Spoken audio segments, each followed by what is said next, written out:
মুর্শিদাবাদ থেকে এসেছে, কি বলবে দাদা? মুর্শিদাবাদের মানুষ দাঙ্গা চায় না, মুর্শিদাবাদবাসী দাঙ্গা চায় না, সে যে ধর্মেরই হোক না কেন। মালদা মুর্শিদাবাদ কখনো দাঙ্গা চায় না।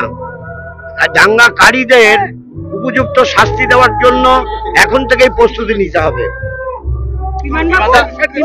আপনাদের কৃষক সমাজের ভোট, সাধারণ মানুষের ভোটটাই ছিল আপনাদের ভোট ব্যাংক।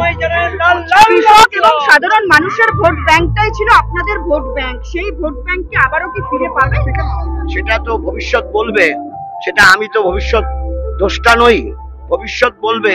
কিন্তু মানুষের সঙ্গে থাকতে হবে, মানুষের পাশে দাঁড়াতে হবে, মানুষের মধ্যে বিরোধ বিভেদ তৈরি করা শক্তিকে পরাস্ত করতে হবে। 26 তো এখনো দেরি আছে, এখনো 25-এ দাঁড়িয়ে আছি।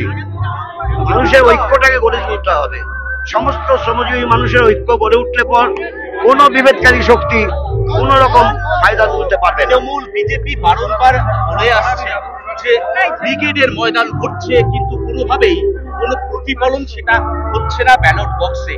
কি মনে হচ্ছে কোথাও গিয়ে শ্রমিক শ্রেণী বা কৃষক শ্রেণী তারা সরে গেছিল, তারা আবার ফিরে আসছে? আমি তো একই কথা বলছি যে মানুষের সঙ্গে থাকতে হবে, মানুষের স্থানীয় দাবির ভিত্তিতে লড়াই করতে হবে, মানুষের ঐক্য সংহতি সম্প্রীতির মেলবন্ধনকে দৃঢ় করতে হবে এবং দাঙ্গাবাজদের হটাতে হবে।